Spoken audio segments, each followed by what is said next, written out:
Hi, everybody. I'm Dave Silverbrand for Community Voices, and here on Access Humboldt, and my guest is Maggie Gainer, who's a board member of the Zero Waste Humboldt. Maggie, thanks for being with us today. Thank you. Can you, first of all, explain to us a little bit what Zero Waste Humboldt actually is? Yes, local organization, young, incorporated in 2014.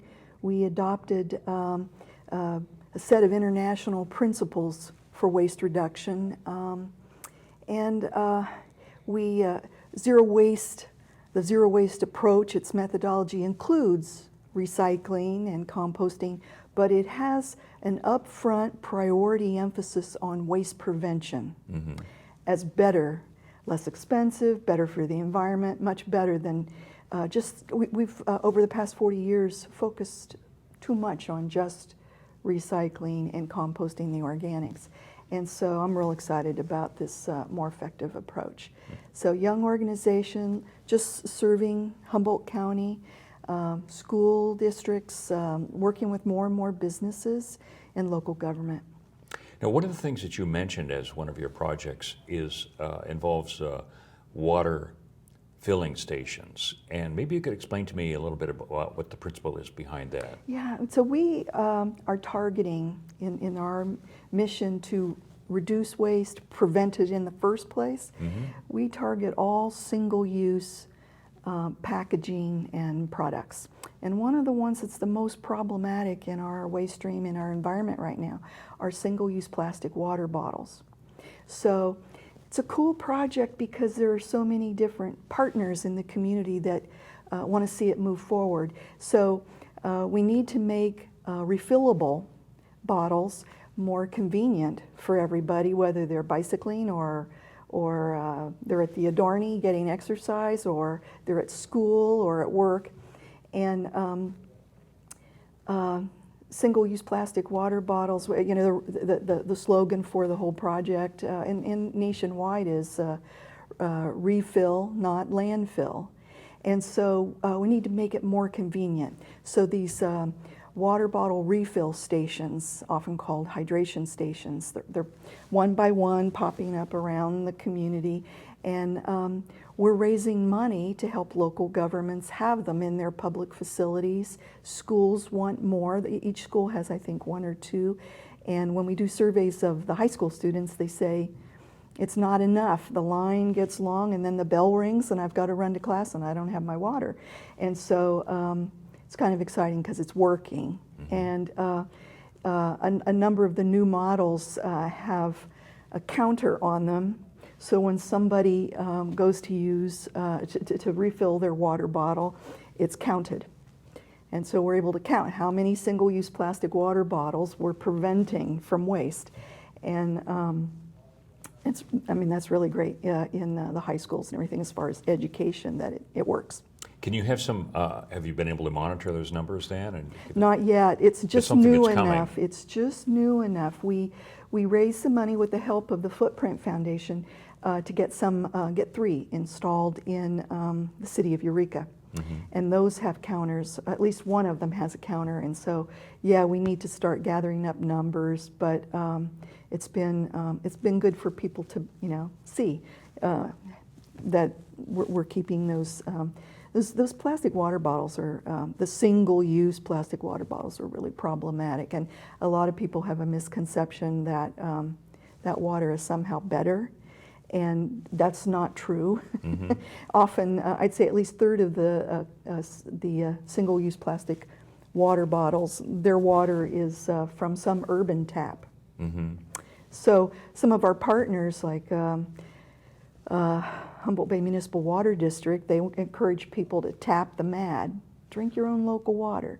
And then Humboldt County Public Health Department emphasizes rethink the drink, and trying to get not just kids, but everybody to, instead of sugar drinks and sodas, get cold water. So we've got in the community, a nice bunch of partners that all want the same thing. It's a marketing thing. I mean, I'm sure you've noticed there's some of these companies that put water in blue tinted glass, and somehow you think that the water is purer than it would be otherwise. Well, and there are beautiful waterfalls painted on those plastic bottles, Yeah. and mountain streams, and yeah, Yeah. our water is very good in Humboldt County. So are people using, what's been your experience of people using the facilities that are in Eureka? For example, the City Hall, you said, is one. They're being used more and more as there's public education, that they exist, and there's a good reason for them to exist in our job. One of our primary services is training, technical assistance, and just nonstop public education. So as people understand how bad the single-use plastic water bottles are for the environment, they'll be using them even more. Mm-hmm. Now, I didn't want to let this pass by without the time to talk about it. A training program that you have coming up, what's that all about? Yes. Right now, there are only 2 of us in Humboldt County who have received the Zero Waste training.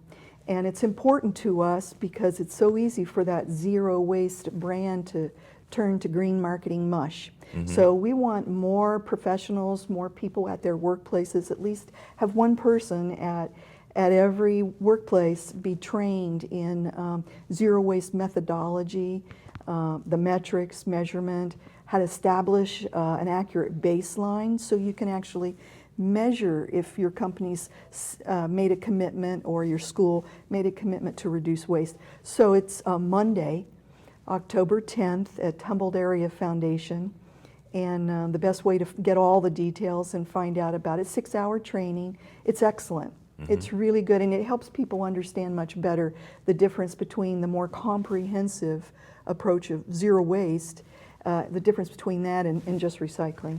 So, and all the different ways to reduce waste. So there are more and more local companies that, and schools that are, and local government that are expressing an interest in doing that. So we want to encourage as many people as possible. It's the U.S. Zero Waste Business Council that is the organization that's doing the training. And if you take the training and then take a test, you can have that on your resume as a certified professional in zero waste. It's a little bit like LEED certification in that there's a scoring system, and so I think it will help a lot of folks help their workplace, whether it's they work at a government office or they work for a local company. Mm-hmm. So they would be expected to, or hopefully go back to the companies that they work for and institute some of these ideas in their own workplace. And our dream is that our local Zero Waste Humboldt becomes the hub socially and for professional development for all those folks in Humboldt County who've been trained in zero waste methods. Yeah. Are people getting the message now? I know that we try from just about every angle you would think to tell people about recycling and reusing and this sort of thing. And I guess there's always a fear that too much information, people shut down and say, well, I'm already putting out the trash. Well, to be honest, the greatest public education challenge for people to understand and really not only get the message but act on it is their confusion with recycling.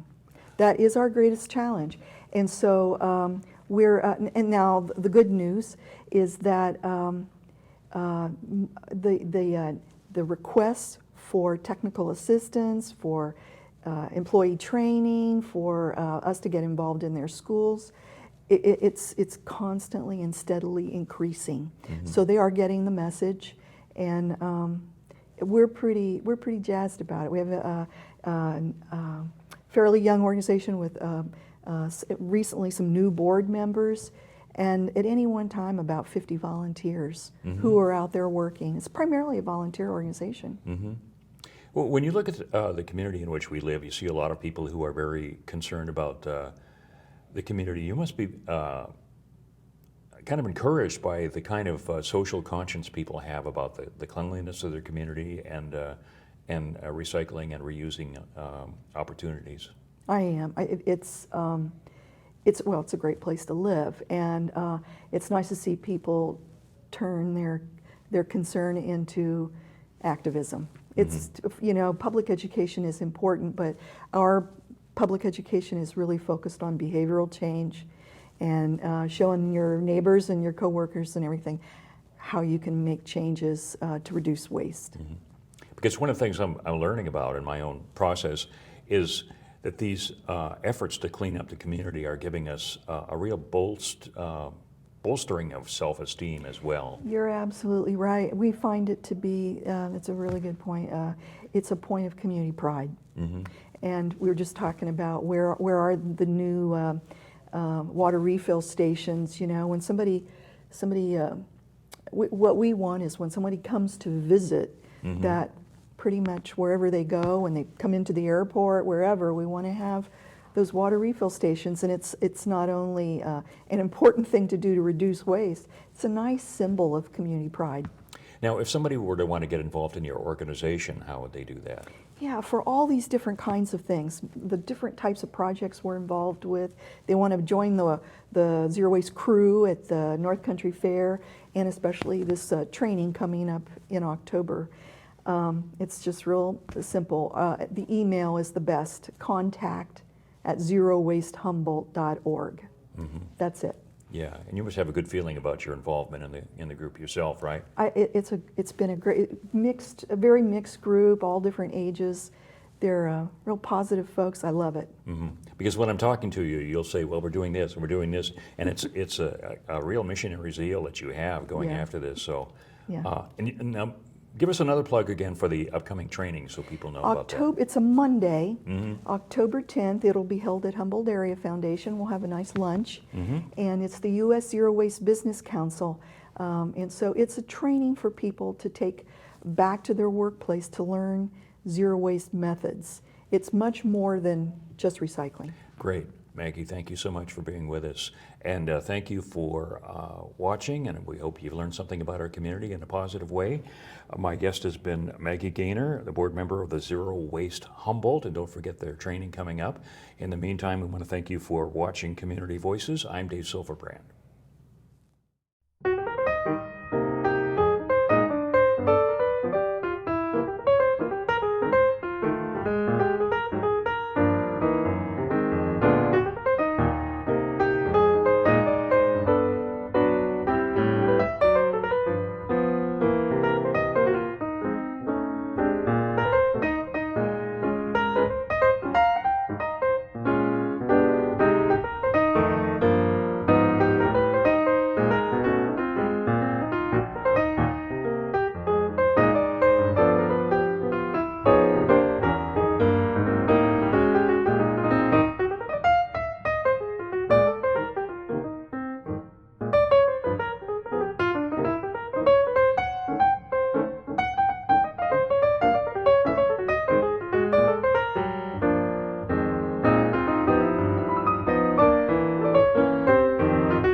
First responders matter.